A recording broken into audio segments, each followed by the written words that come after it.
Have you been diagnosed with depression and struggle with sadness? Maybe you're scared of being criticized. Loss of interest, aches and pain. Always thinking something terrible. Ask your doctor about Effexor XR. Ask your doctor about Cymbalta. Talk to your doctor about Zoloft. So talk to your healthcare professional. Get with your doctor today. Your doctor. Tell your doctor. Contact your doctor immediately. Talk with your doctor.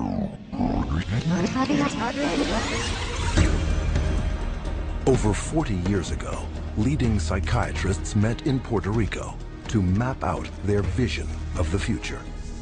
We see a developing potential for nearly a total control of human emotional status, mental functioning, and will to act. Their plan?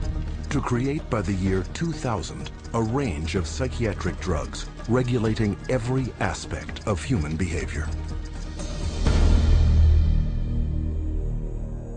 I was diagnosed with depression and put on Paxil. ADD, and I was prescribed Ritalin. General anxiety disorder, prescribed Zoloft. Bipolar disorder, and I take lithium. PTSD, Zoloft. I was on Paxil. When they placed me on Zoloft. They gave me Adderall. I was prescribed Sibtamu, Tegretol, Lexapro, Depakote, Stelazine, Adderall, Concerta, Orazine, Prozac, Lorazepam, Effexor, clonazepam, Ritalin, dexamphetamine, Paxil, Cylert, Prozac, Adderall, Elavil, Depakote, Wellbutrin, Seroquel, etc., etc. 100 million people worldwide are on psychiatric drugs. How did this happen? Psychiatrists convinced them they were sick. They want you to think you're diseased from birth, and that all those experiences of life, childhood and adolescence and teenage years and adulthood and being a senior citizen, that these are all various stages of disease. Because let's face it, we've all been depressed at one time. We've all been anxious at one time. These are normal emotions that we feel. Every emotional and spiritual problem is reduced to a label. And of course, all of those diseases require pharmaceutical treatments. This is big, big business. While generating a healthy income, claiming to be medical professionals, psychiatrists will freely confess that their profession is devoid of science. Well, you don't really have any specific blood tests or other tests that are definitive for any mental illness whatsoever. It would be neat if it would become much more scientific. Well, if you go to my office and you tell me that you're depressed, there's nothing, and no blood sample or whatever, no tests. There are not current available tests to verify your diagnosis. I don't use any tests. Do not have a test to say, well, this is this disorder and this is the best medication for this disorder. For many years we thought we had the tests nailed down, but it turned out that they weren't of any value. If you don't know what's causing the symptoms, then to give somebody something to alleviate the symptoms is close to impossible. By the time a drug's approved and it hits the general population, we don't know even 50% of the side effects that are involved with that drug. And these pills cause heart attacks and liver problems and immune system problems and lots of other medical problems. So you're playing with fire. Every day, psychotropic drugs cause serious adverse reactions.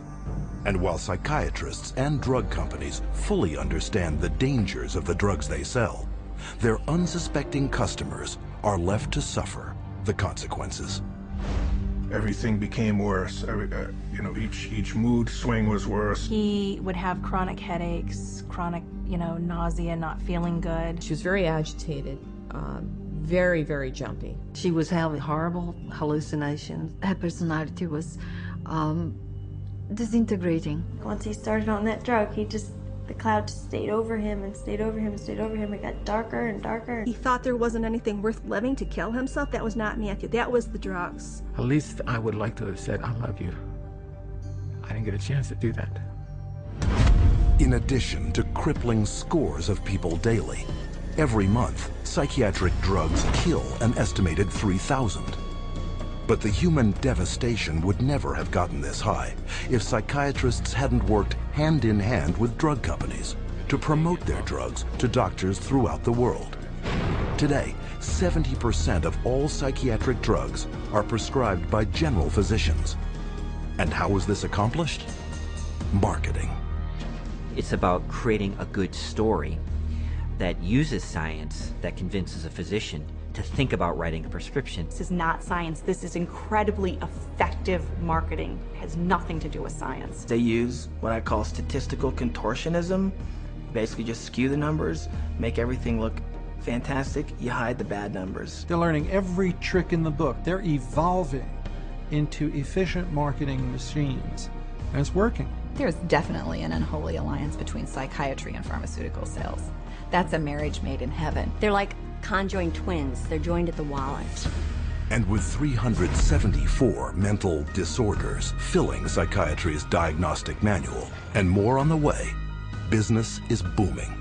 Pharmaceutical companies have expanded their roster of psychotropic drugs from 44 in 1966 to 174 today. The top 5 psychotropic drugs combined gross more money than the gross national product of each of over half the countries on Earth. Altogether, the psychiatric industry rakes in $1/3 of $1 trillion a year. How could this have happened? It's a tale of deception that may be difficult to believe, but fatal to ignore.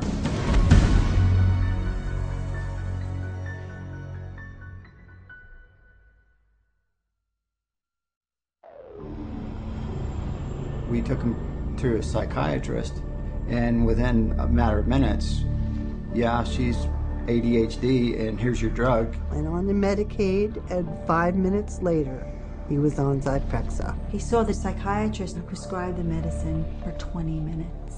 The guy didn't even look at her. He talked to her a little bit. Now, how can you tell if somebody's ADHD or not ADHD from just a few minutes talking to her? Next thing I know, I'm getting handed a handful of Xanax. That's how easy it is to get these drugs. Just so easy. It was just passed to me like candy. That's simple.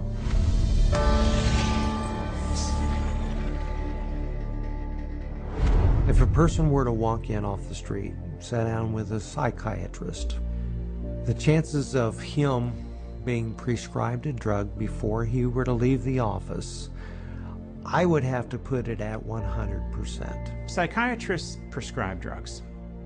They might have different ways of diagnosing, they might have different ways of interacting with a patient, but it's rare to find a psychiatrist that uses no drugs. The psychiatrists today are, in quotes, admitting they can't cure these mental illnesses, and they're therefore going to manage your illness by using a drug. 50 years ago, a person who was going through a divorce would have relied on family, friends, clergy, and even the family doctor to a certain extent for conversation to work through the issue. They certainly wouldn't have been medicated. That was before the era of psychotropic drugs. Psychiatrists, occupying the lowest rung of the medical profession, worked almost exclusively in mental institutions. With no cures, there was little chance they would ever be respected by the public and their peers as real doctors. Psychiatrists had for years been on the fringe of medicine. Typically, the standard doctor internist would have very low regard for psychiatrists because it was understood not to be a very clear science or art. Psychiatrists wanted to be viewed as physicians, as doctors. And in order to be viewed as physicians and doctors, the people they dealt with had to be viewed as patients. And if doctors dealt with diseases, then their patients had to be diseased. Psychiatrists had a wonderful opportunity, they felt, to become respected in the eyes of their peers. They raced to create a whole diagnostic book called the DSM, the Diagnostic and Statistical Manual, which was created by consensus. A group of psychologists and psychiatrists get together, and if they have made common observations, they have a vote and they now classify a new disease. And they give it a number and it graduates into the DSM classification. And it's a dangerous book. It's a book that has many disorders that could apply to any one of us because the disorders are not real medical diseases. And it's things that apply to nearly all of us at times. Are you afraid of meeting new people? Are you afraid to speak in front of a large crowd of people?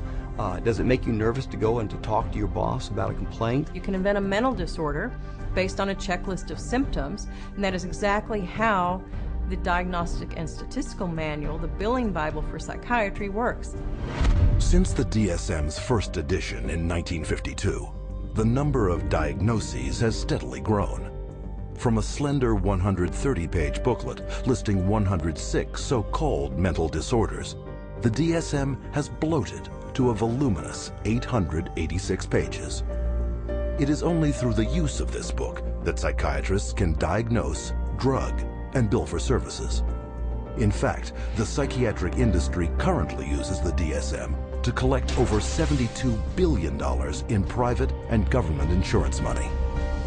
The DSM is used to diagnose and then give a label, and the label is used for billing purposes. That's how they get paid. You have to have a term in the Diagnostic and Statistical Manual in order to then call it a disease and treat it as a disease and write a prescription for it. And so because they can vote it in, they can create, and then the drug industry can just take over and market their drugs for those new disorders. And those drugs were welcomed by psychiatry leaders because it made us real doctors. Of course, first the public had to believe that there was something wrong with them, and that that thing wrong was biochemical, and that that could then be treated by a drug which was supposed to cure all. And so it was relatively easy, I think, to say, well, look, let's start looking at mental illness as fundamentally a matter of chemical imbalance in the brain. Chemical imbalance is a term that's used as a marketing ploy, as opposed to anything that there's scientific evidence to support. Nobody has yet measured, demonstrated, or created a test to show that somebody has a chemical imbalance in their brain. Period. How do you market a drug that restores the chemical balance or corrects a chemical imbalance? How can you do that in good conscience if you don't even know what one is? The whole myth of the chemical imbalance was created to sell drugs.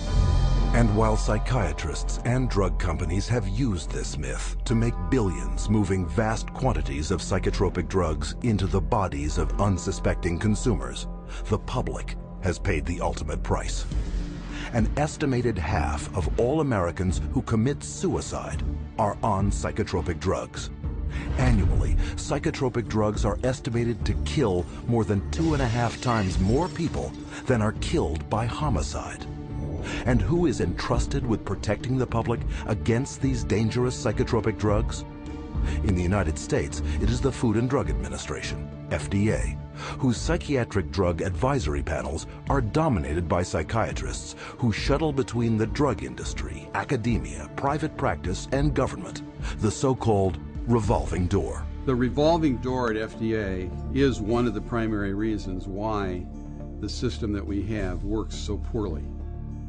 That revolving door is a direct result of the fact that a group of people with the same mindset are put into positions of being regulators and in the position of being formulators and sellers and marketers. The panels that are formed by the FDA to evaluate these drugs, the psychiatrists who are on those panels, almost all of them have conflicts of interest where they have directly or indirectly received funding from the very industry and the very parties within the industry whose drugs they are evaluating. So there's this tight little relationship between psychiatry, pharmaceutical industry, and FDA where they each mutually support each other, and yet the mental health of the population does not improve.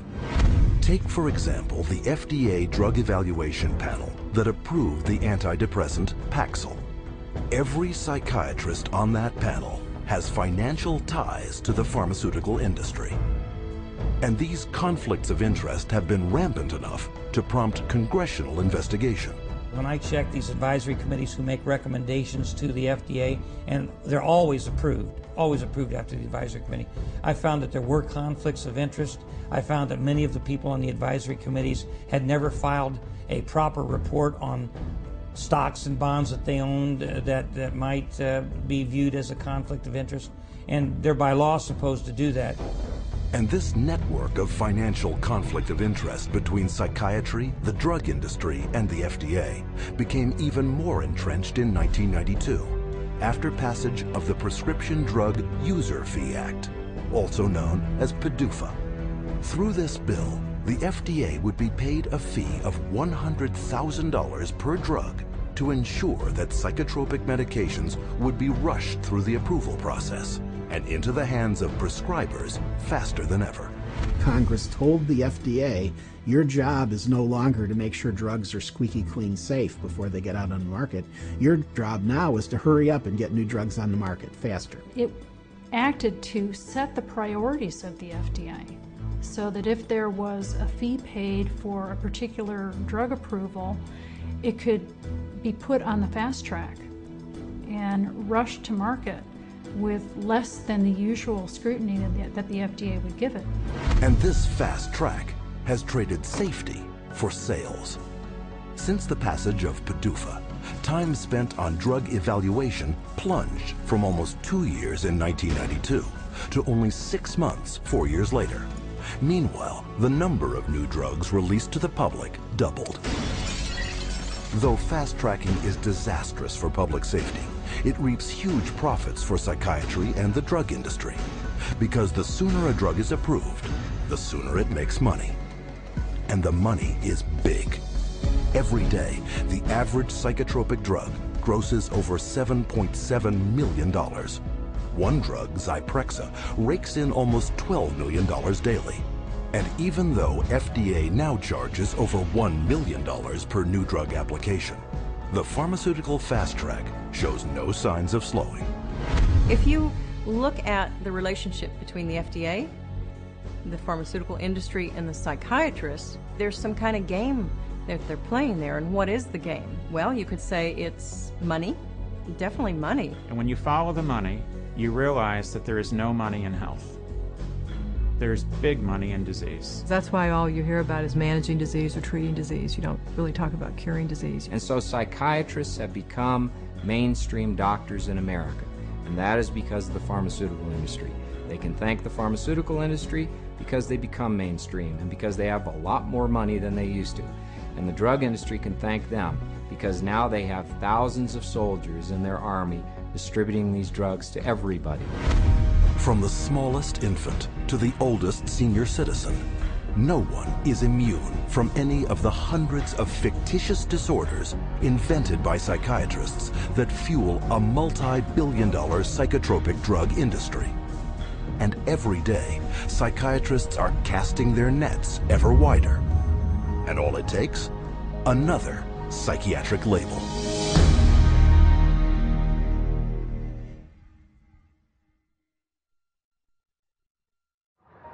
How many people do you know who have been diagnosed with a mental disorder? One.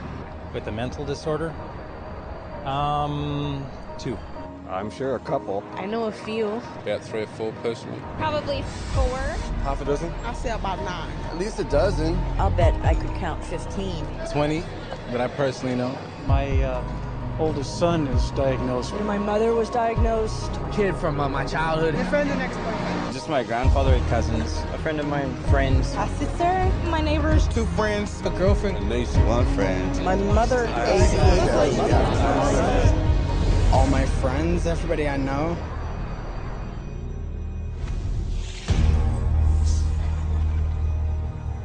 An apparent flood of mental illness is all around us.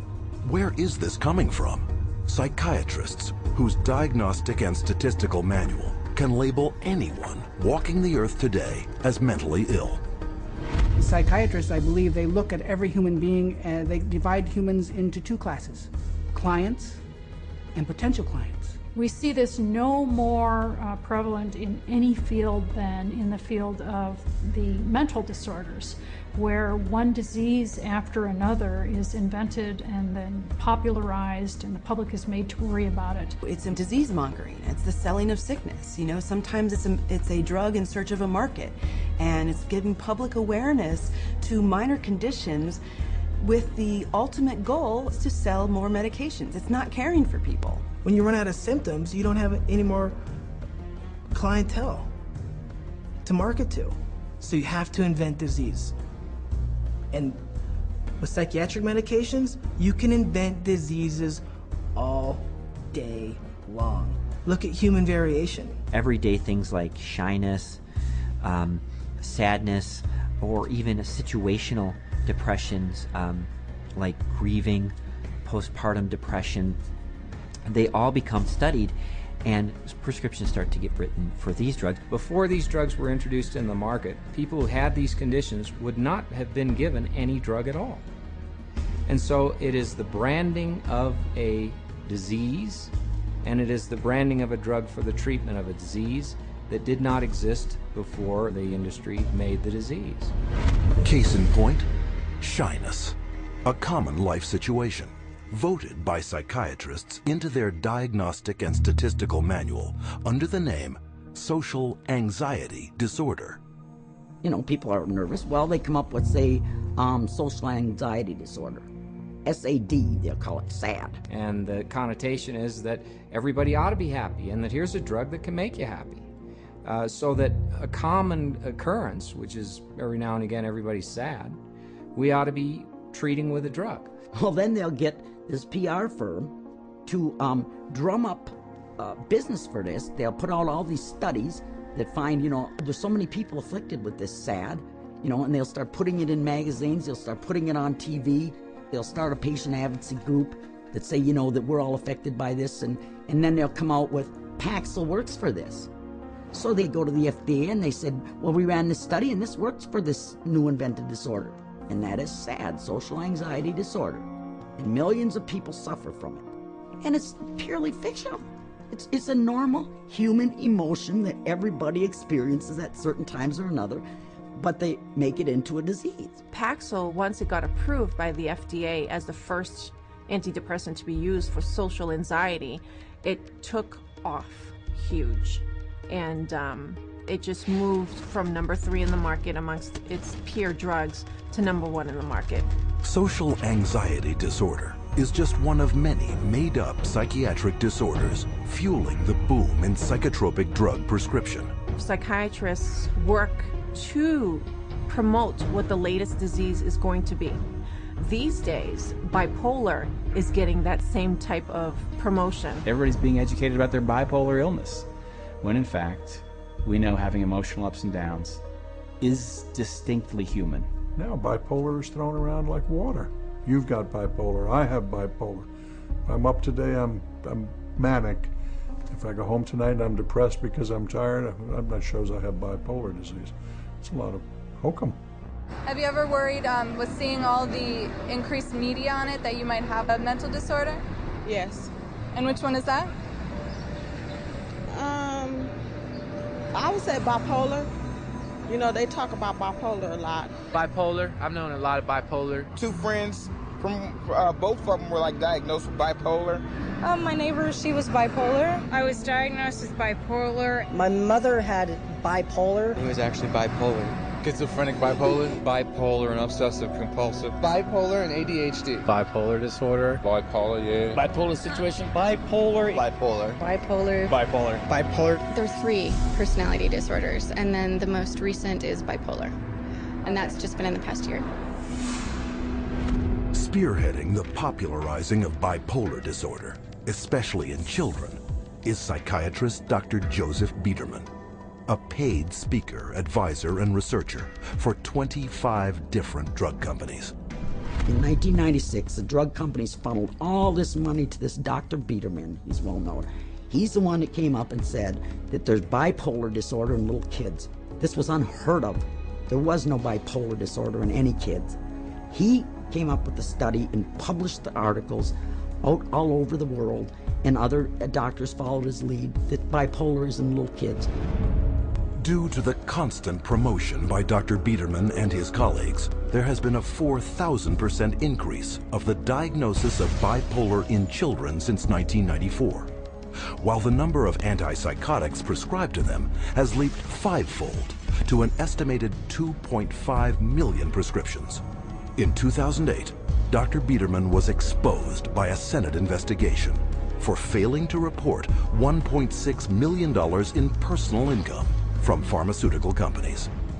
But the damage had been done. Because of the bipolar fad created by Dr. Biederman, antipsychotics, some of the most powerful psychotropic drugs being prescribed, are psychiatry's drug of choice. The top 3 best-selling antipsychotics together gross $25,000 every minute.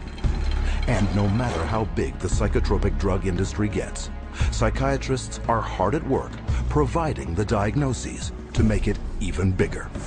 Let's say this is the pie right here of a certain class of medications, and this is a pretty profitable pie, and everybody wants a piece of that pie. But what would happen if we made that pie even bigger? And how you make the pie even bigger is by expanding the uses for those drugs. They've already got a drug that's approved on the shelf. They can just pull it off the shelf, and rename it, repackage it, and say, look, we've got a new drug for a new illness. When Prozac's patent ran out, that Eli Lilly had to look for a new source of profits.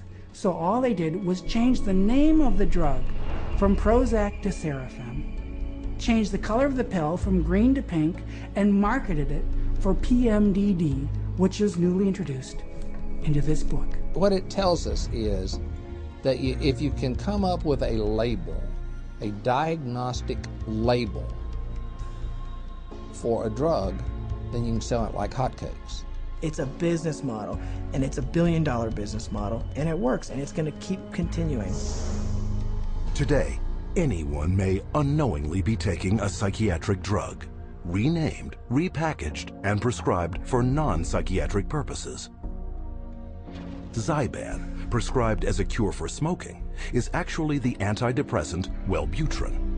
Cymbalta, a psychiatric drug for depression and anxiety, is now being marketed as Yentriv for urinary incontinence.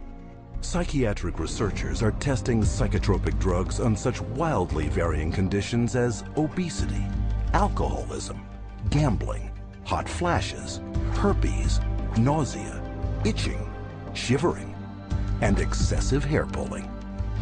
It is a pill for every ill, and practically no one is being told how dangerous psychiatric drugs are. As a chemist, I'm making these drugs. They're proving deadly in our labs, and they're proving deadly in other labs.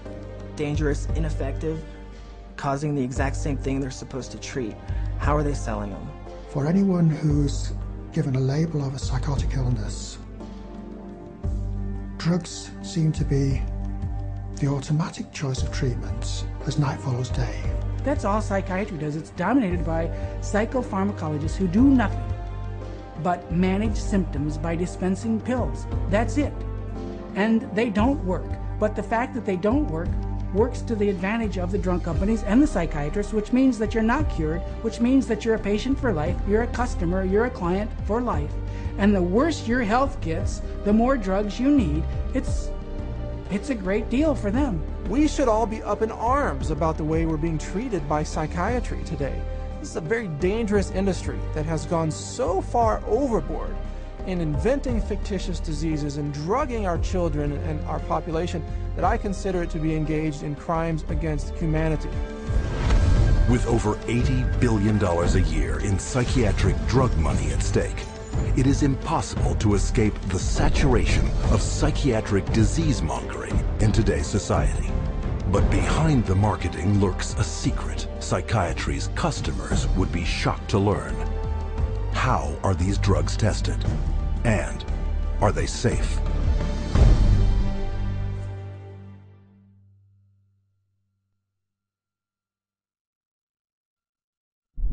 No one knows precisely how these psychiatric medications act. We don't know if I give you a medication if it is going to work or not. There's not a great deal of scientific support for using them. I myself, I try to pick a drug whose side effects might be useful. You have to choose what is the best option. We don't have sure methods. There are no rules. Everything it's an art, really. Often it's trial and error. It's a kind of a trial and error. It's trial and error. Some degree of trial and error, I guess. A blind man's bluff or something like that. You never know if it's the right drug. It's a much more complex subject. There's always going to be huge surprises, and that's what makes it so difficult. The best psychiatrists in the world will mess up all the time.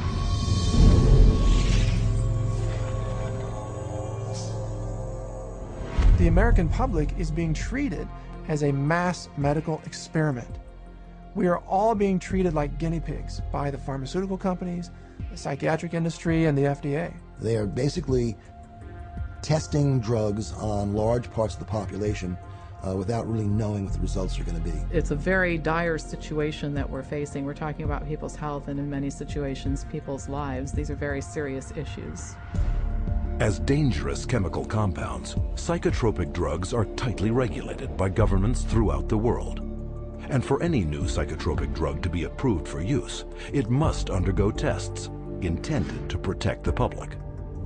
When a pharmaceutical company develops a new drug that they want to send to the market, what they do is they have to run it through clinical trials. They have to be able to provide to the FDA safety data to say this is a safe and effective drug. In clinical trials, psychiatrists are engaged to do the research. And we could bank on the fact that these psychiatrists are tied to the pharmaceutical companies. And the psychiatrist puts their name on there, they're seen as an expert. Talking mental drugs, who writes them? It's a psychiatrist. So that's how it works. It's a terrible system. The desperate thing about it is that it's all dressed up in the name of science. But it's not science at all, it's pure marketing. But they get away with it because it's called science. There's really no test, no x-ray, there's no chemistry that shows you have this condition. It's really just the opinion of someone who is probably taking money from pharmaceutical companies to prescribe drugs to people. Where's the biochemistry? Where's the research? Where's the substantiation? And the answer is it vaporizes like mist in the morning. It's not there. But the lack of scientific testing doesn't stop psychiatrists from carrying out clinical trials on dangerous drugs. Clinical trials are supposed to consist of 4 phases of precise scientific drug testing, the first 3 of which must be submitted to governments for regulatory approval. In Phase 1, the drug is checked for toxicity. In Phase 2, tests are done to see how the drug reacts in the human body. If it clears this hurdle, then a Phase 3 trial is carried out. But with no lab tests verifying or measuring any mental disorder, and with big money at stake, psychiatric drug research is highly subjective and rife with manipulation. There are many, many, many places where you can tweak the study just a little bit with the study design or with the way you gather the data or the way the data are reported. And there's so many different ways you could bias a study. I've seen what they did to the data in these trials. There's no question that they manipulated the data. For example, let's say they had 100 people to start with. 40% drop out. 30% have a positive response. 30% have no response. They then say that they have a 50% response rate, when in fact, most of us would say it's a 30% response rate because only 30 out of the original 100 really responded. And so you can see that that's a little bit of a manipulation of the research data. When they design drug studies, they're only looking at the one thing they want to see. And they don't report all the other things that are happening. Case in point, the antidepressant Cymbalta. Lilly, I believe, in February of 2004, did a clinical trial study. The people in this clinical trial did not have symptoms of depression. And in that clinical trial, there were 11 attempted suicides and 4 suicides completed. One of which was Tracy Johnson, 19-year-old college girl. She did not have any symptoms of depression, and yet this drug pushed her to commit suicide by hanging herself. That shoots the theory down that they say that, people get suicidal because of the, underlying illness that people kill themselves, that these weren't suicidal people to begin with. These weren't depressed at all. These were healthy people. A slew of media coverage followed, but psychiatrists on the FDA Drug Evaluation Panel chose to ignore the death and went on to approve Cymbalta the following August. One of the reasons why we have underestimated the potential of some psychiatric antidepressant drugs to actually trigger a suicidal kind of behavior in people is because the people who designed the research study didn't include in the research questionnaire this suicidal behavior. And then you can report that we had 0 incidents of this type of behavior among our subjects. And then the response is trumpeted as if there's something magical about it, when in fact what's happened is a whole statistical tap dance routine that violates good science. However, on the basis of that kind of phony trial, the drug can be marketed. Keep in mind that when a drug is tested in the clinical trials, it's only a very short period of time. The final phase of testing can be anywhere from 5 to 6 weeks. The longest of those studies was 8 weeks. The shortest was 4 weeks. So these are not long-term studies. I think most physicians and most people taking the drugs assume they're long-term, 1 year, 2 years, 3 year studies. They're not. They're very, very short studies. I find it pretty outrageous that we can base a multi-billion-dollar industry on a few 6 or 8 week clinical trials where antidepressant medications beat a sugar pill by a few percentage points. It is on the basis of biased research such as this that psychotropics with potentially fatal side effects are routinely approved by FDA panels for a lifetime of use. And how can this happen? Because drugs are big money, and FDA panels are dominated by those who benefit by approving them. The FDA panels that evaluate these drugs are largely psychiatrists. All of a sudden you discover there are 20 different pharmaceutical companies paying them, either grants or honorary or some other way. They're getting paid by the pharmaceutical industry. If you have a psychiatrist who works at the FDA, he could also be being paid by industry. He might sit on industry panels or discussions or get paid to be a speaker. What I found in working with physicians at the FDA was that they could have dual positions. They could sit on an industry board. They could be influenced by industry. If you've got 10 FDA scientists or 10 committee members, it's just a matter of 6 saying yes, the drug is safe, 4 saying no. And in almost every single case, those 6 saying that the drug is safe and effective always have pharmaceutical ties. They're getting paid, they're getting funded somehow or another. Have you been diagnosed with depression and struggle with sadness, trouble sleeping, anxiety, or low energy? Ask your doctor about Effexor XR. With Phase 3 approval a foregone conclusion, the marketing blitz begins. But while psychiatrists have already begun promoting and prescribing these drugs throughout the world, there's one more phase yet to be carried out. Phase 4. What Phase 4 clinical trials are is when they've actually gotten the drug approved and then they get it into the general population, so that we finally find out what it does when it hits ethnic populations, women, children. Then we see who dies, who has seizures, who has deformed children, who has epilepsy, who has diseases downstream, whose heart stops. The public is the clinical trial. That's where we find out the problems with these drugs. This is an experimental stage, and it's so much so that one consumer protection group has advised patients that they refuse a prescription for any drug that hasn't already been on the market for 7 years. So if you're taking a drug that's only been out for a year or 2 or 3, you are a guinea pig. And the experimentation doesn't end here. Additional psychiatric drug trials take advantage of the invented disorders in psychiatry's Diagnostic and Statistical Manual to rake in even more profits by targeting the most innocent of all. If they test their drugs on children, then they get a 6-month extension on their exclusivity period or patent period.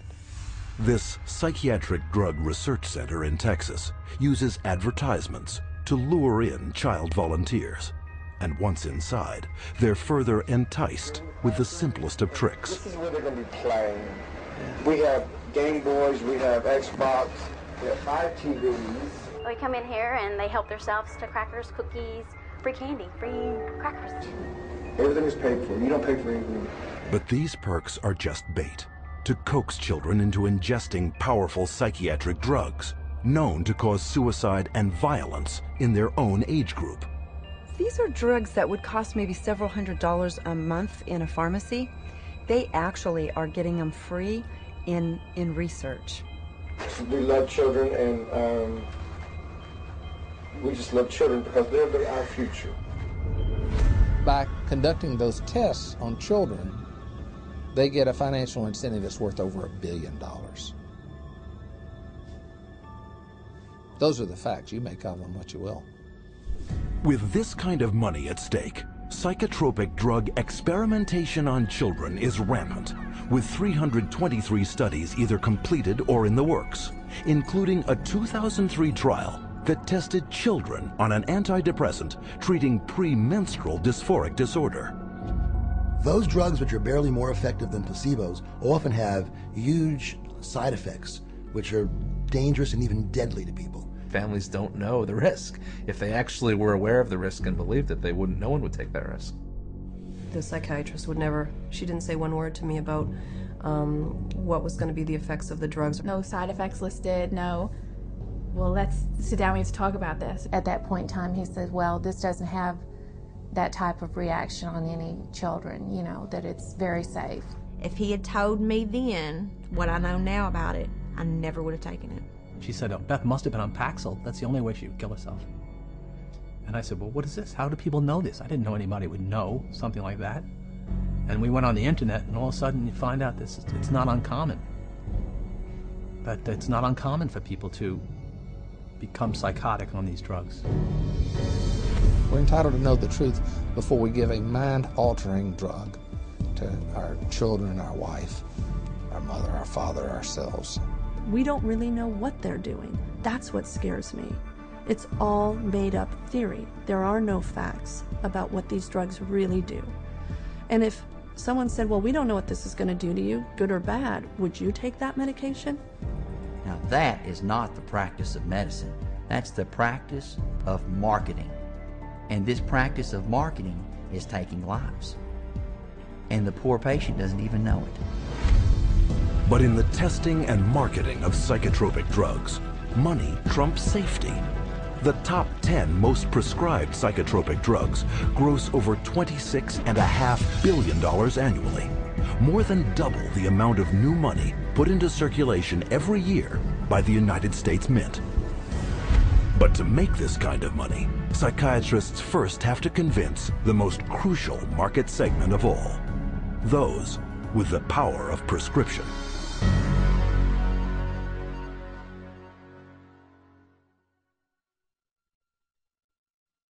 The psychiatrists specifically, they're just kind of working as sales agents for the pharmaceutical companies.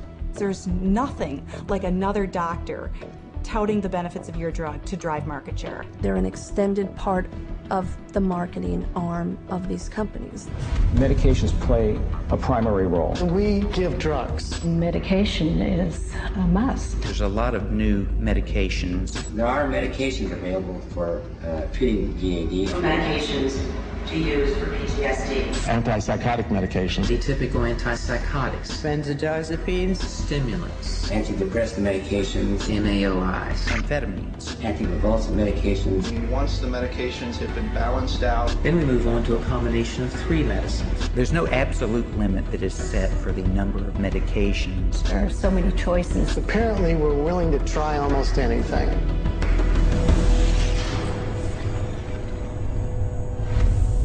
Psychiatric drugs can't be sold without a prescription, so pharmaceutical companies hire psychiatrists to promote psychiatric drugs to their fellow prescribers. The money trail starts at the world's most prestigious medical schools, in the offices of highly influential university-based or academic psychiatrists. With their seal of approval, pharmaceutical companies make billions on psychotropic drugs. There are a lot of academic psychiatrists especially who have ties to 10 or 15 or 20 different pharmaceutical companies, and so they're making a very large amount of money. Whether they're professors or whether they work at big, medical institutions, those drug companies will make sure that they've got them on the payroll somehow. They'll have this person feed this information to their other peers, but it's all being motivated through monies being funded by pharmaceutical companies. About 40% of the early stage marketing dollars for pharmaceutical companies go straight to these thought leaders, psychiatrists. These financial arrangements with so-called key opinion leaders are very lucrative. A top academic psychiatrist can personally rake in over $500,000 per year from pharmaceutical companies. These people are still considered the stars of their medical centers because they bring in all this great money from the pharmaceutical companies, and that helps keep the coffers of the medical center full. Universities receive a lot of money from the pharmaceutical industry.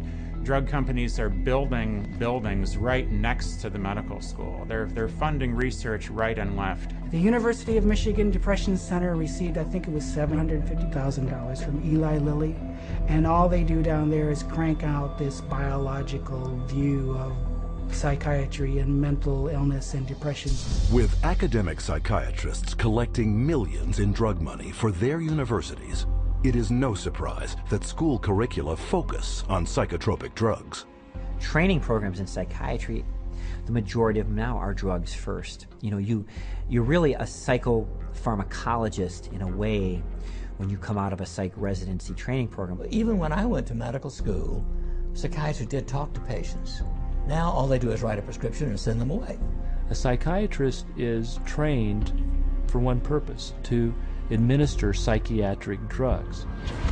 Academic psychiatrists don't just indoctrinate future prescribers. They also heavily promote these drugs to their peers. First, by creating clinical trial studies, passed off as unbiased research that push both an invented psychiatric disorder and the drug to manage it. These studies are planted in professional journals to be read by their colleagues and quoted in the media. But what readers don't know is that an estimated 50% of the time, these psychiatrists never took part in the studies.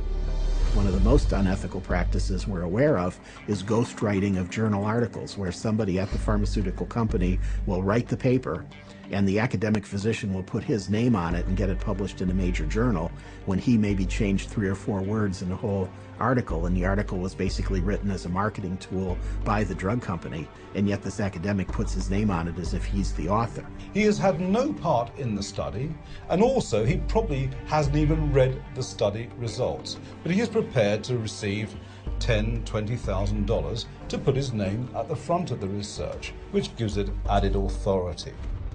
Ghostwriting is so common that even the psychiatrist running the FDA department evaluating psychiatric drug safety has attached his name to ghostwritten articles.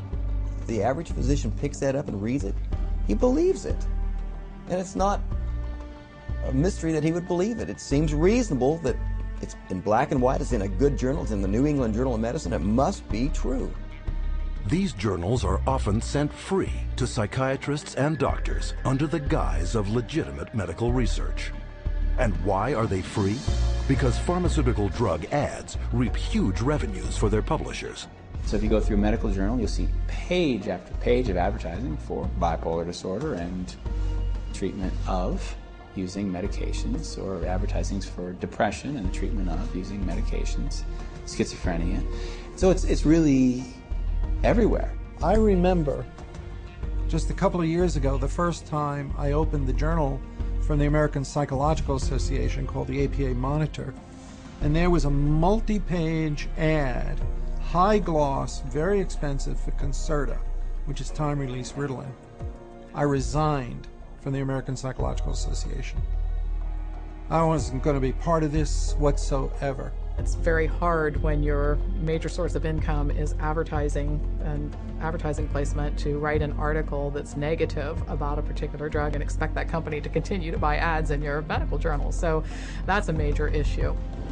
But psychiatric key opinion leaders aren't satisfied with filling medical journals with ghostwritten articles. They also spread the gospel of psychotropic drugs at conferences in continuing medical education, or CME. Physicians and nurse practitioners and physicians assistants are mandated to take a certain amount of continuing education credits every year. Well, 70% of all continuing medical education is now funded by the pharmaceutical industry. That seminar is going to be taught by a professional who is employed by the pharmaceutical company. The very nature of where someone is giving you your support means you are biased to that person's side. Many physicians and many psychiatrists who attend medical conferences don't know that when they go to that conference meeting that's about antidepressants, antipsychotics, and it's generally an academic psychiatrist who's speaking, they don't realize that person's probably making about $10,000 for that 1-hour speech.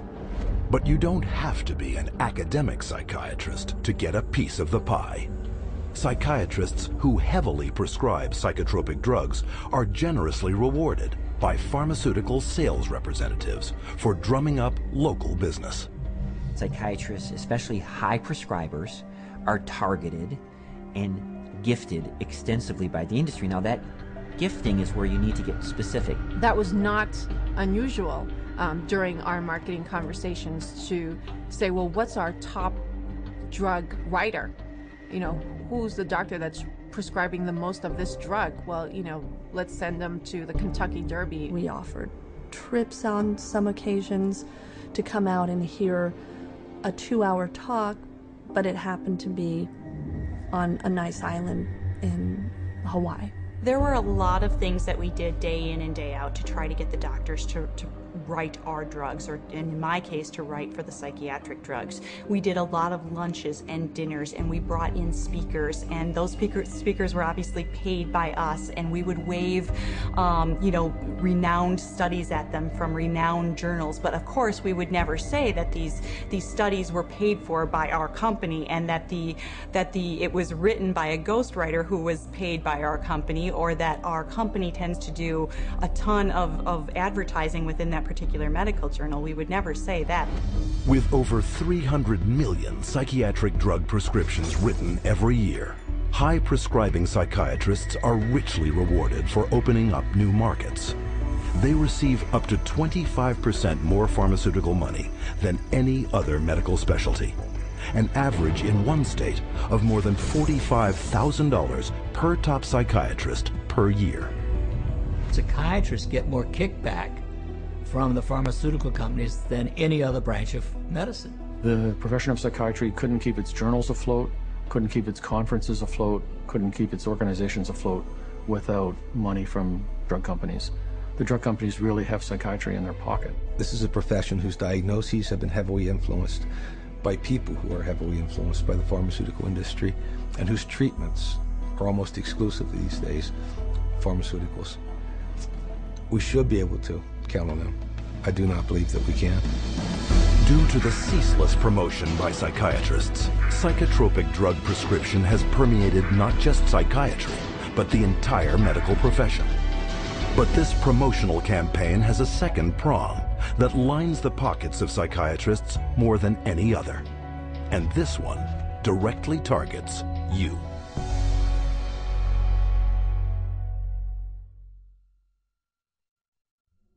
Abilify helps control symptoms of bipolar mania. Ask your doctor about Effexor XR. Paxil, the most prescribed medication of its kind. Prozac Weekly is here. Zoloft, a prescription. Seraphin, PMDD. And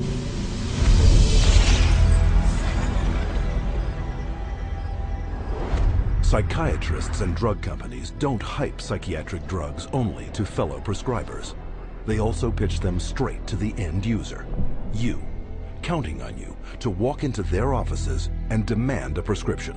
The direct-to-consumer advertising is instilling the notion in every human being that something is mentally wrong, something needs correction. That drives people to see a psychiatrist to help to mitigate this by dispensing the medication, by dispensing a drug that they have had pushed on them on countless television ads, countless magazine ads, and countless print ads that say, hey, there's something wrong with you, go get help for it. Nowhere is this explosion of direct-to-consumer advertising more obvious than on television. It wasn't always this way. Until recently, advertising psychiatric drugs on TV was severely restricted. But in 1997, the FDA was persuaded to relax their rules on advertising in the media, in direct violation of Article 10 of an international treaty signed at the United Nations. Every 5 minutes there's a new drug ad. And this is not by accident. This is cold, canny, scientific design. Ads are fundamentally of two types. One type of ad is a effort to try to get the patient to take the drug company's drug. Abilify helps control symptoms of bipolar mania and reduce. But then the second kind of direct-to-consumer advertising is the you're sick and you didn't know it advertising. You could be suffering from generalized anxiety disorder. Because they want to create sales, so what they're going to do is tell people, do you have these symptoms? Do you have this disease? Do you have this particular condition? But they hit it so hard on television that people say, ask your doctor, ask your doctor. Every commercial is a referral to the doctor. See, they're working for each other. Ask your doctor about Cymbalta. Depression hurts. Cymbalta can help. I can go to my doctor and say, here are my symptoms, and walk out with the prescription I want. I can ask for a drug by name, and most of the time I'll be given the drug. So basically I'm my own doctor. The industry defends what it's doing by saying this is some kind of public health education campaign. And I'm sorry, I think if you go to an advertising agency, you're advertising. From the start, advertising psychiatric drugs on television has been phenomenally successful. In just the first 3 years, sales of psychiatric drugs skyrocketed by 250%. With grosses now hitting record levels, the drug industry is spending $2.9 billion a year in TV advertising alone. And once this drives people into the offices of psychiatrists, they can be hooked using another marketing ploy: free samples. The industry is willing to give out millions of dollars worth of free samples because it generates billions of dollars in sales. You want a prescription and you want Prozac written forever as a maintenance therapy. So you establish that with some free Prozac up front. Here, take this sample, it doesn't cost you anything, and then if you like it or if it seems to work, then we'll make a prescription, but you're going to have to pay for that prescription. The sample is free. So it's really a marketing technique. They got a cash cow. Zero refill means you've got to go back to the doctor for another consultation, for another subscription, and it just goes forever. This is business. This is money. Some direct-to-consumer marketing is camouflaged as public information. Psychiatrists regularly appear in the media, warning the public of the latest mental illness epidemics and hawking their latest breakthroughs. They write articles planted in newspapers and magazines that further their mental health awareness campaigns. Even patient advocacy groups claiming to offer unbiased information on psychiatric drugs are, upon closer inspection, pharmaceutically funded front groups managed by psychiatrists. They were started specifically by the industry themselves, and the public isn't informed of that. You know, it's basically a great big lie to the public that they think they're going to a charitable organization that has their best interest at heart. Case in point, children and adults with attention deficit disorder, or CHAD, the biggest and most well-funded front group for the makers of stimulant drugs. Stephen Plog is a former CHAD executive. When I became the CHAD coordinator for Las Vegas, they gave me a manual, and in it said, we want to provide unbiased information to help and support people who have ADD.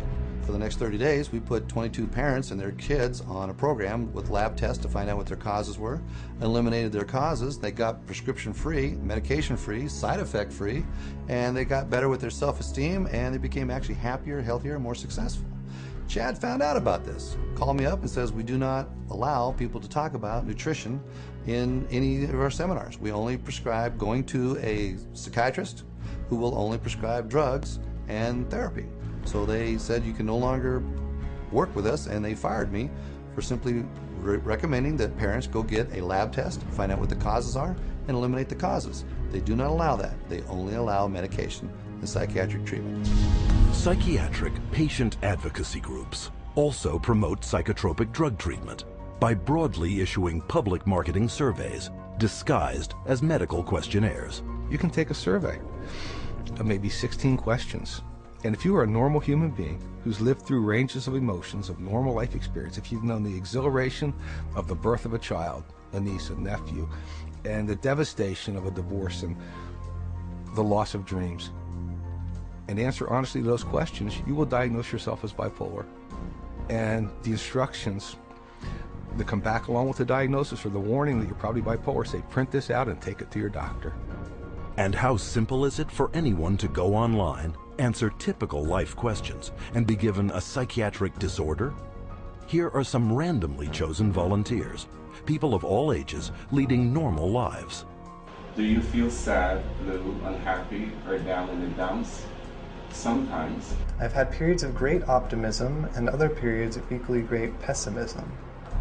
Yeah, that happens a little bit. I get tired for no reason. Sometimes. My life is pretty full. Nah, not really. For no apparent reason, I sometimes have been very angry or hostile. It's hard for me to concentrate on reading. I am restless and can't keep still. My heart beats faster than usual. I have trouble sleeping, shortness of breath. Gained weight.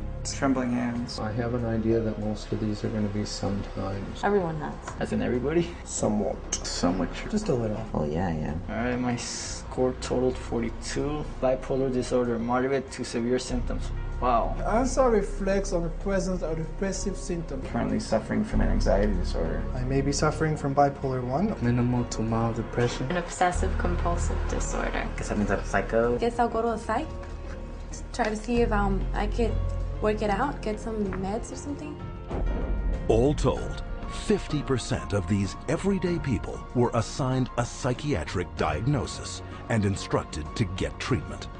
By this measure, half of the U.S. population, some 150 million Americans, could be classified as mentally ill. Now you have a direct line of consumers just walking in with a little pre-survey that says that they potentially can have bipolar, ADHD, stress, anxiety, any of those categories, and they just need to take this assessment tool and say, okay, that basically that is what you have, and here's your drug.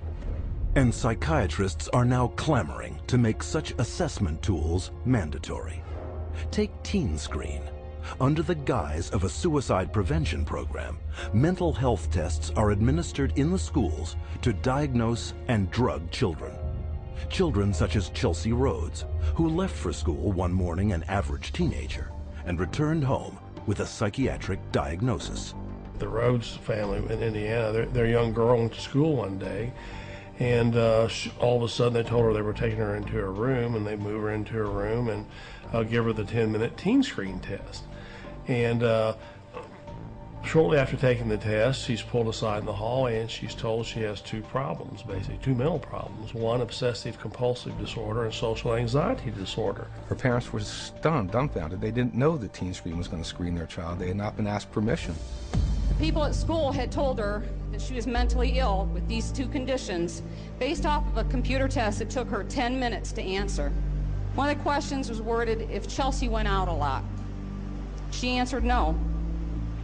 We'd ask her why she answered that way. She said, because Mom, you and Dad don't allow us to go out on school nights. I have to be home to do my homework and take care of our household chores. The other question was, do you ever feel nervous or anxious when you're in front of a group of your friends or peers? Chelsea answered yes.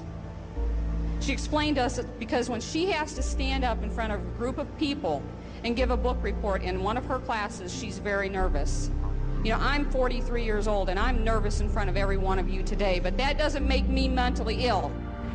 I absolutely believe that the survey for Teen Screen was intentionally structured to flag as many children as possible as having a possible mental health problem. And who created Teen Screen and wrote its survey? Dr. David Schaffer, a psychiatrist with extensive ties to the pharmaceutical industry. Schaffer's questionnaire is anything but scientific. In a study he himself conducted, Schaffer admitted that 84% of all students were falsely flagged as suicidal. But what was not admitted is how traumatic the consequences can be. Alea Gleason was only 11 years old when she took a screening test at her middle school in Texas. It was 7th grade, and they had all the girls go into the cafeteria because they said that a lot of girls have depression, so they was working on some depression screen. Next thing I know, there's those middle schools tell my husband now that CPS is there at the school taking Alea because she's suicidal. I'm like, suicide? I'm not trying to kill myself. I love myself. I've always loved myself. So I don't know if she was eating at the school or they'd already taken her away. When they took Alea, my girls and I, we didn't sleep for about a good 3 days. For the first 3 days, because my house was empty without her. And they was making me sign papers talking about if you don't take these medicines, you can't see your parents. So they was telling me, if you take your medicine, you can see your parents. My daughter was on 22 different types of medication that this one psychiatrist gave her. They drugged me up so bad that they said they had to drag me. And I used to wonder how I got to my room. When I saw for myself what they were giving her and how much and how often, I just thought, they're gonna kill this child. And the parents were helpless. Then after a while, that's when I was just like, I'm not about to take no more medicine until I call my parents. And then that's when they was like, okay, well, we're gonna give it to you anyways. They restrained me and shot me up. I was in 4 points. They laid me out on my stomach and my feet like this and tied me up. One day, they must have put her in about 12 restraints in one day. They said I was restrained about 70 or 80 times. After a couple of months, they was like, your parents don't want to see you. They don't want to talk to you or anything. So I was really hurt. We tried everything. Nobody know. We didn't know what hospital. We didn't even know where they taking her. After 2 weeks, you're supposed to hear, or you're supposed to be able to see your child. They didn't give me that. I didn't see Alea till 6 months later. But I was a good child. I didn't deserve for that. And it messed up a lot of things. To this day, I still wish that I could just go back and be like, man, you know what, I'm not even gonna take the test. I would always tell every parent I see, and they would ask me, don't do the team screening, because it will mess up your family. Psychiatric screening programs such as these are fast on the rise.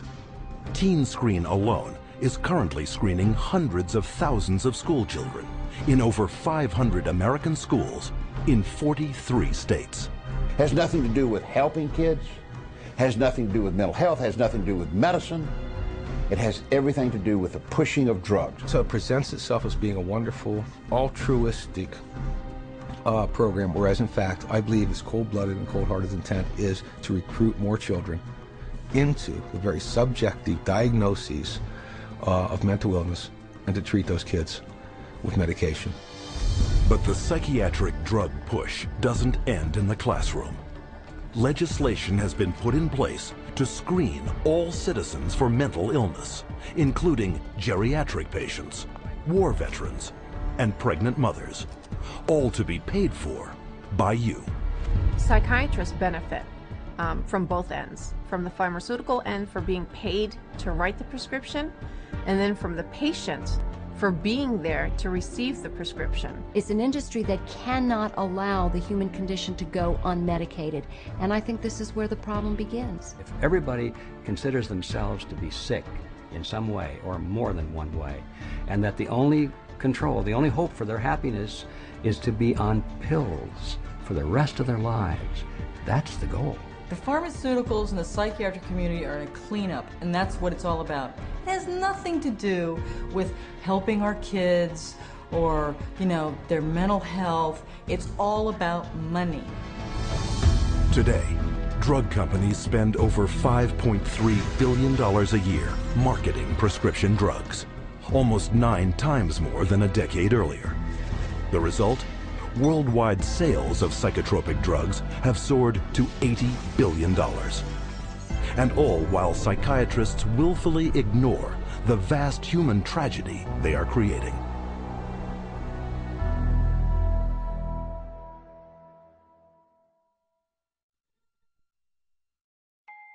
I'm 10 years old, and I'm going to read, I think, the side effects of a drug called Daytriana. The drug Adderall. Luvox.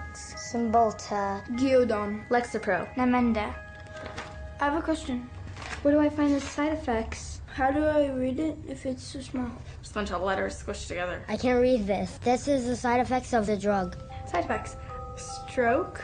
What the heck? Speech disorder. Eye disorders, vision blurred. Dry mouth. Nervous. Tremor. Dizziness, delirium, and coma. Tardive dyskinesia. They experience worsening of their depression. Aggressive reaction. Paranoid reaction. Psychosis.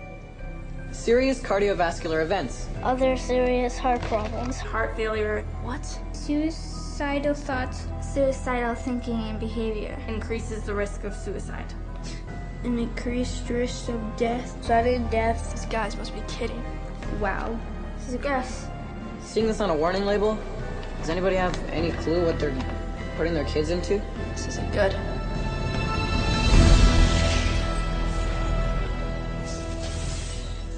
No drug has side effects. They're all effects. Side effect is just a way that doctors explain away the effects that they don't like or you won't like, but they're effects. These are the effects of these drugs.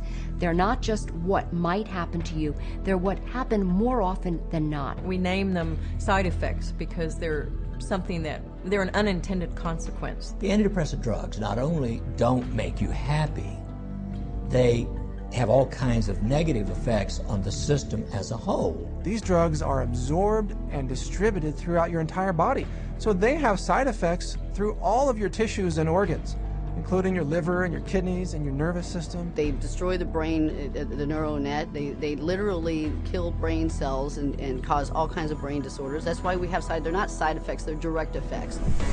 But while psychiatrists continually downplay the multitude of severe health risks to the public, candidly, they had no problem admitting them to our cameras. I think I tell them the main side effects.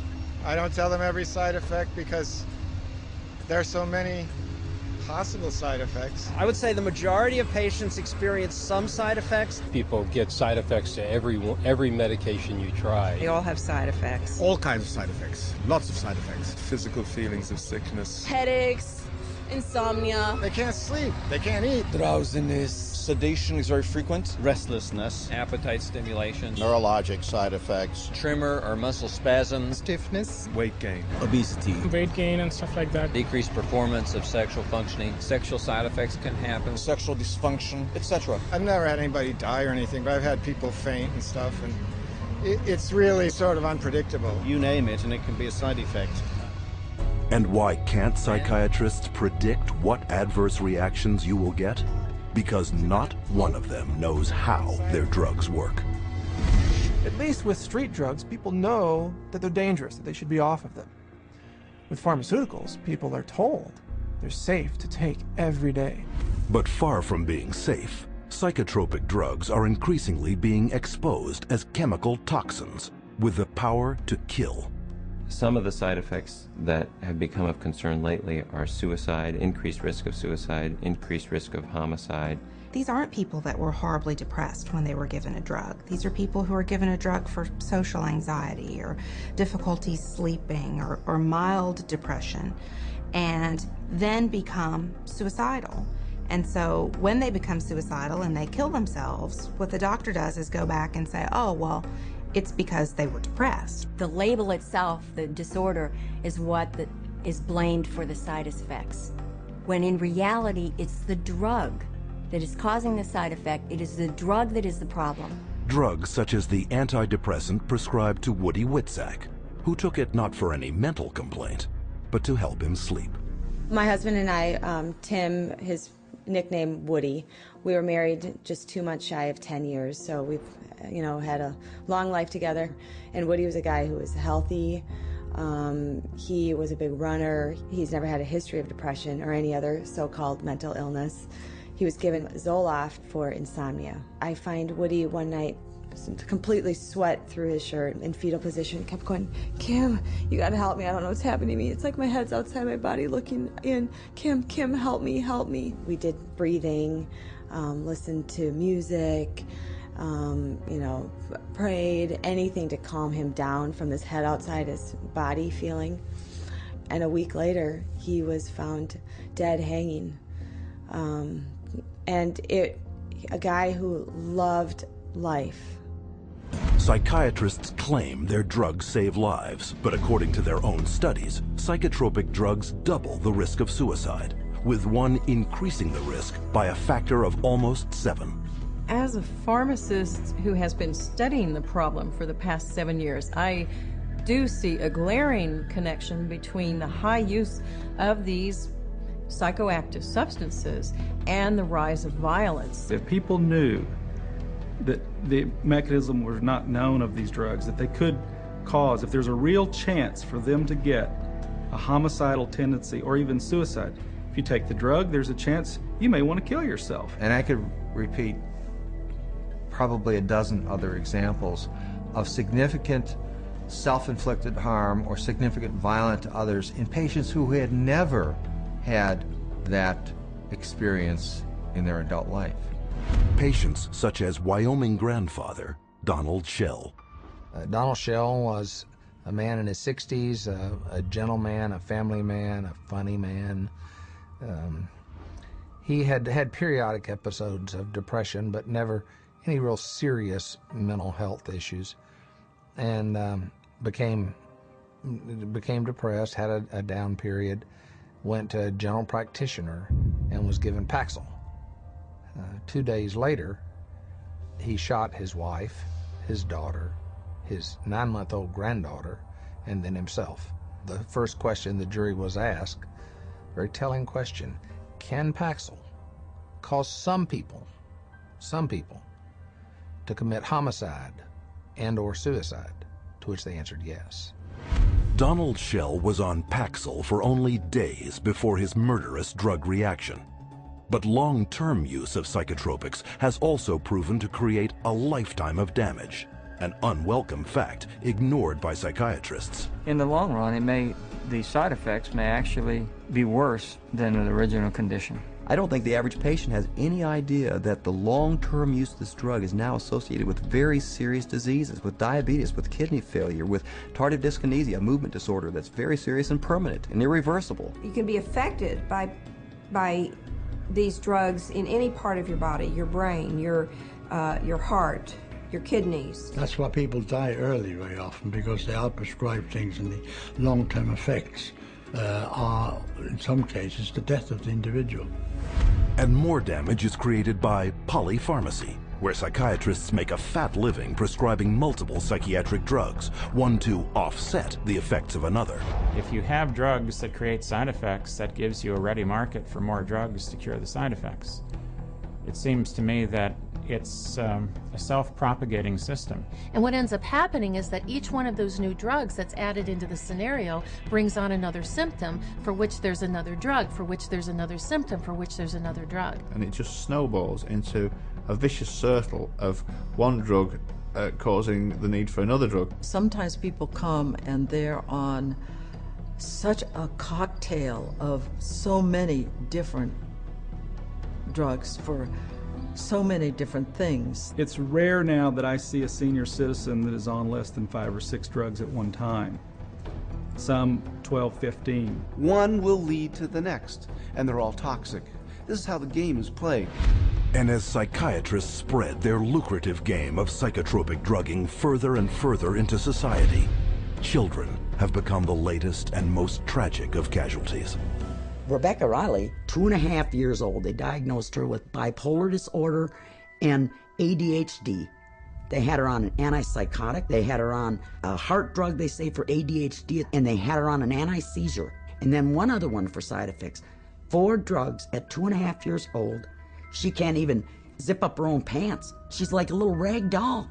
The school nurse, 2 teachers, the principal, the social worker, all said they never seen any behavior in this little 4-year-old girl that would warrant these kind of medications.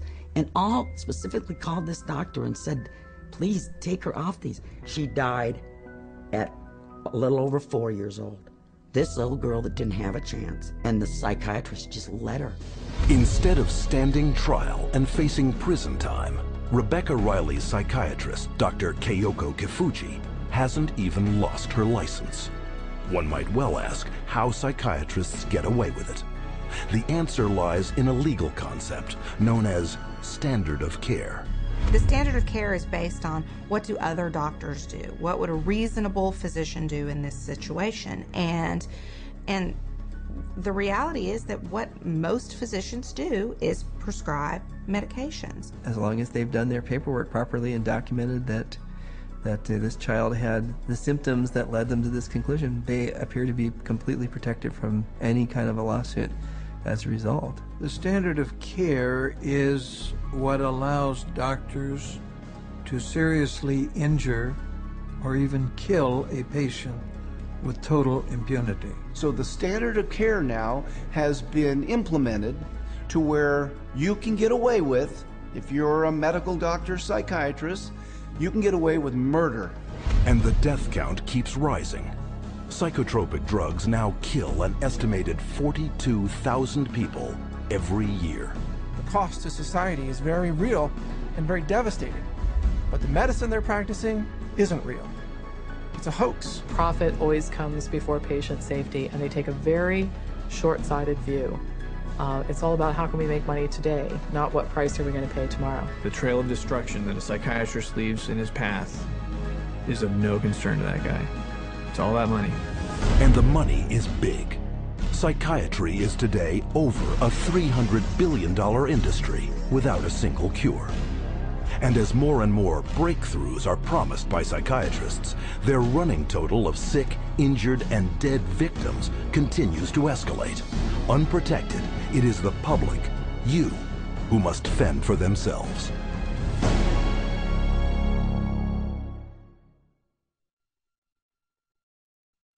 My wife and I are blessed. We have 7 children, and we love them all. They're all our favorites. Each child we have is our favorites. And Beth was extremely special. She was kind, generous. She had like a really sweet and caring personality. She had this beautiful smile, like an inviting. She could make friends with basically any stranger on the street and get a smile or a laugh out of them. Beth was having a hard time sleeping for maybe 4, 5, or 6 weeks. And so we said, Beth, you should go to the doctor and get something to help you sleep. He said, okay, well, I'll try to give you something to lessen your anxiety, and it should help you sleep. Within 5 minutes, a 5-minute visit, he prescribed her Paxil. When I first saw Beth right after she went on the Paxil, she was different. Like, I felt like she was drugged. And by the 2nd or 3rd day, she's like, I don't know, I just don't feel right. You know, I feel strange in my skin. But after about 3 or 4 days, I remember that Beth was, at times, very different, like sullen, keeping to herself. My mom and her were having dinner, and she said she didn't have any real emotion. Like, she kind of felt emotionally numb. She was like a different person. Like, she just seemed like she was under the influence of something. She didn't seem like herself. She seemed like she was tripping out. I talked to her on the phone, and she told me she didn't want to be there. And I was like, why don't you want to be there? She's like, I just don't feel like myself. I just feel like crazy. I just don't feel right. I truly believe that she was hallucinating maybe and going in and out of this psychotic state at this point. It seemed like she was melting down, like emotionally. She was becoming worse every day. I said, are you suicidal? I actually asked her. And she laughed at me. And she said, no, I would never do that. And I'm thinking in my mind, I'm just going to lay down next to her and I'll rub her head and I'll talk to her and we'll try to figure out what we're going to do because something's not right here. And my son Matthew was right behind me going upstairs. And when I got to the top of the stairs, I saw her hanging in the hallway. Then the police were all over the place and people were coming and going, and about 3 hours, 4 hours after my daughter died, one of my friends came over and said, you know, I was speaking to so-and-so, one of our other friends, and she said, oh, Beth must have been on Paxil. That's the only way she would kill herself. It just wasn't her. There was nothing in her that would have done that. She was the most non-violent, like gentle. It's a violent way to die. It had to be the drug. There was no other answer. If we knew what we knew now, Beth would be here with us today. I know that for a fact. The tragic story of Beth Winter is just one of many, a tale repeated wherever psychiatric drugs are prescribed. But psychiatrists insist you believe that their drugs are safe and effective because they are the mental health experts and you are not. But case after case proves that trusting them can have disastrous consequences. Psychiatry is pseudoscience. It's false science. It cannot withstand rigorous review if people would just look at the evidence. If they help anyone, it's not worth the risk to the people that are harmed by them. They are betraying every customer they have. They don't know what they're doing, and we need to educate the public to use their feet and walk away.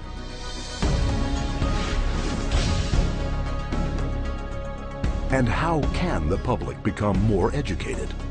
By exercising a central medical right, little known to the patient, but very familiar to psychiatrists. We want to be able to present the patient with alternatives.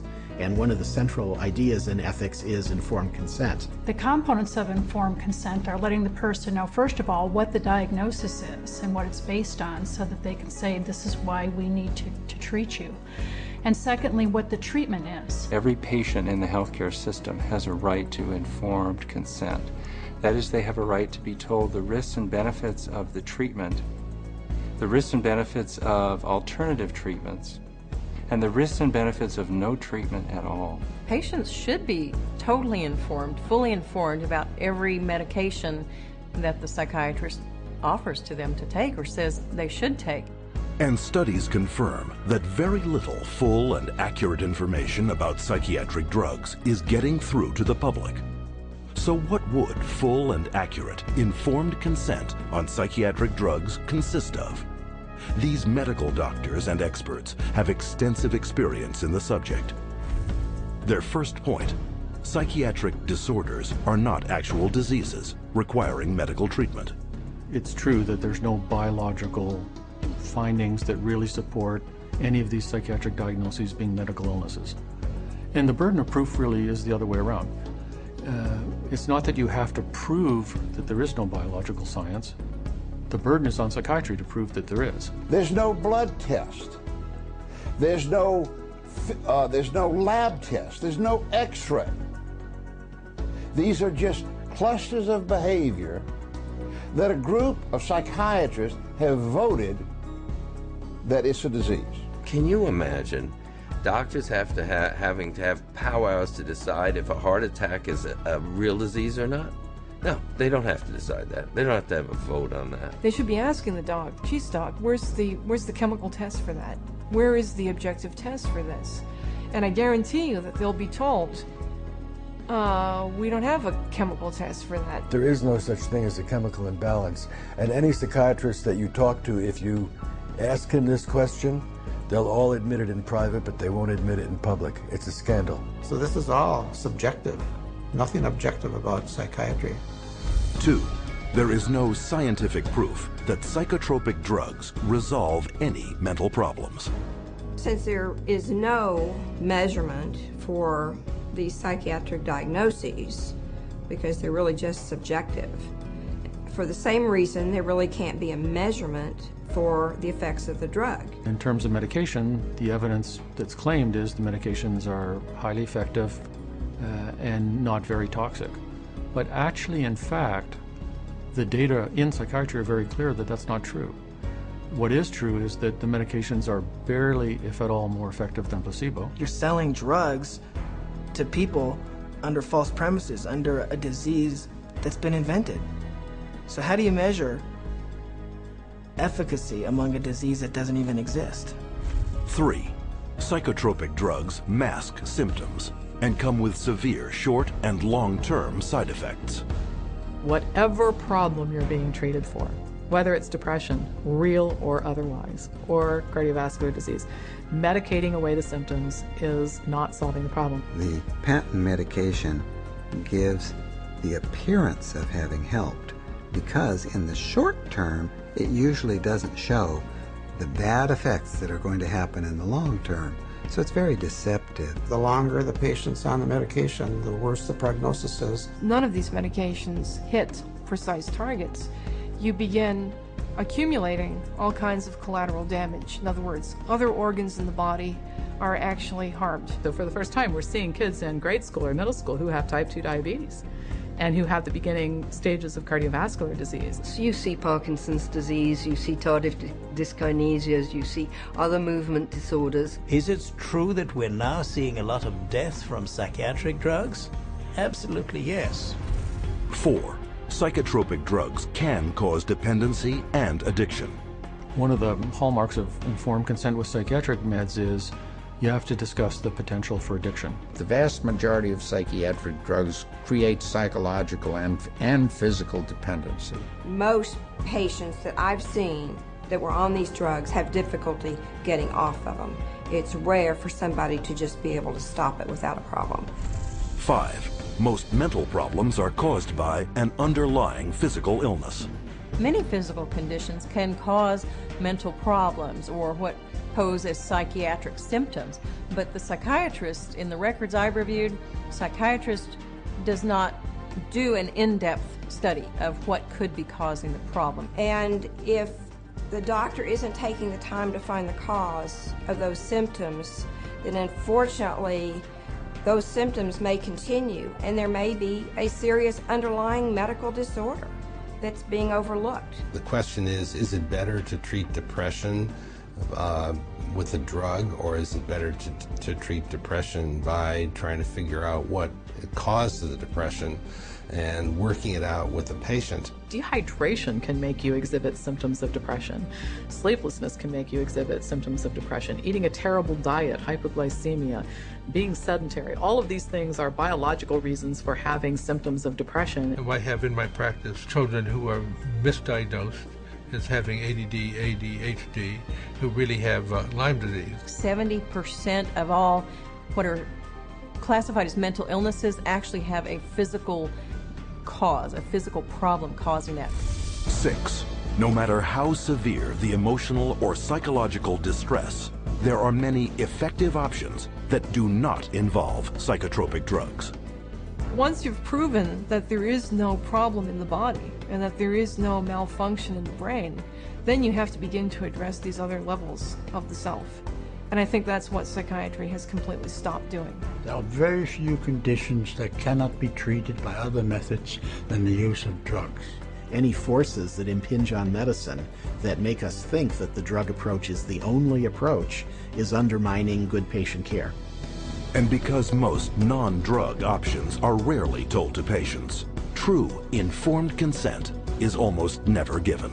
When you get into informed consent, it's almost a responsibility of the patient to make an inquiry about the hazards of the drug and not rely on what the psychiatrist or physician tells them. We can't go in and abdicate our responsibility as consumers simply because somebody has an MD after their name or someone is a psychiatrist and we think they know more than we do. The best way to protect yourself is to educate yourself, is to ask questions not only of your doctor, but to do your own research. Don't be ignorant, be informed.